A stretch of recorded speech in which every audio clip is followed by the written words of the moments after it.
বৰ্তমান ডিয়াক চাৰিআলি ৰাজহুৱা খেলপথাৰত আৰু ডিয়াক চাৰিআলিৰ ৰাজহুৱা খেলপথাৰত এইদৰে আজি 4 দিন হ'ল ইয়াতে সদৌ অসম ছাত্ৰ সন্থা কাকপথাৰ আঞ্চলিক সমিতিৰ উদ্যোগত আৰু ডিয়াক শাখা সমিতিৰ সহযোগত এই 15 দিনীয়া কাৰ্যসূচীৰে এইদৰে বিহু আখৰা কাৰ্যসূচী চলি আছে। আপোনালোকে সকলোৱে জানে যে এতিয়া বিহুৰ কাৰণে কেইদিনমান বাকী আছে আৰু এতিয়া চৌপাশে অসমৰ বিভিন্ন প্ৰান্তত এইদৰে বিহুৰ আখৰা চলি আছে। ঠিক সেইদৰে আমাৰ কাকপথাৰ ডিয়াক ৰাজহুৱা খেলপথাৰত এইদৰে বিহুৰ আখৰা চলি আছে। বিভিন্ন ডিয়াক অঞ্চলৰ যুৱতীসকলে ইয়াতে বিহু আখৰা কৰিছেহি।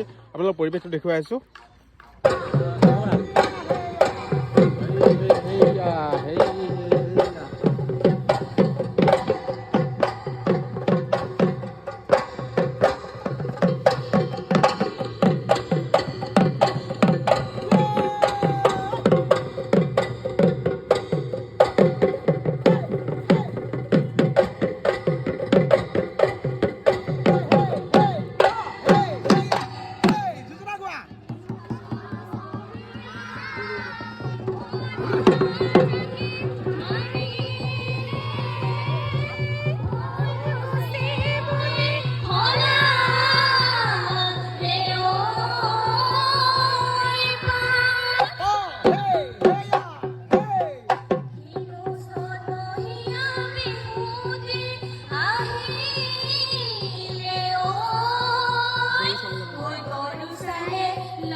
বিহু বিহু লাগি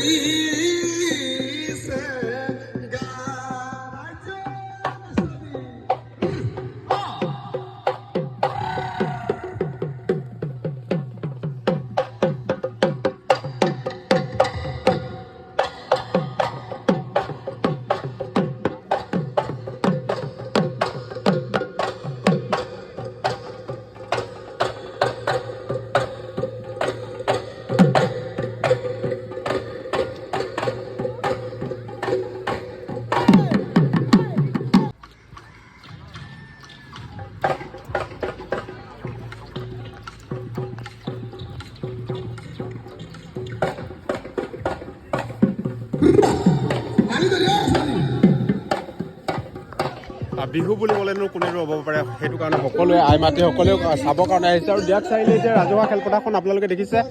ইয়াতে এফালে বিহু শিকিছে, এফালে আমাৰ এই ডিয়াক অঞ্চলৰ যুৱকসকলে ইয়াতে ফুটবলৰ প্ৰশিক্ষণ লৈ আছে। ইয়াতে যুৱতীসকলে ইয়াতে এফালে ফুটবলৰ প্ৰশিক্ষণ লৈ আছে, এফালে আপোনালোকক দেখুৱাই আছোঁ। আপোনালোকে আহিব ডিয়াক চাৰিআলি ৰাজহুৱা খেলপথাৰলৈ।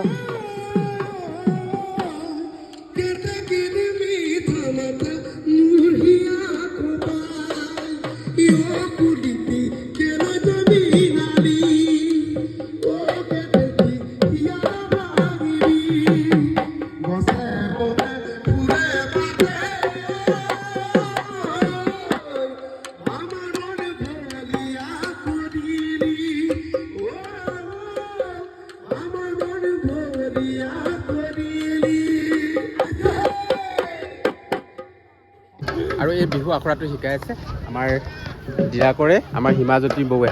কেনেকুৱা লাগিছে? ভালে লাগিছে। সৰু সৰু নাচনীবিলাকে আগ্ৰহ কৰিছে শিকাবৰ কাৰণে, ভালে লাগিছে। আৰু সময়টো আচলতে খুব কম হৈছে, এসপ্তাহত আচলতে এটা বিহু নাচ পৰিৱেশন কৰাটো ইমান সহজ নহয়। তথাপিও মানে যিমানখিনি পাৰোঁ দিবলৈ চেষ্টা কৰিছোঁ। নাচনীবিলাকেও মানে মিলাইছে আৰু ধুনীয়াকৈ। তথাপি মানে কি হৈছে, নতুন নাচনী আহি আছে, তেনেকৈ আৰু এসপ্তাহত ক্লিয়াৰ হৈ যাব চাগে। আৰু ইয়াৰ দেখিছে পৰিৱেশ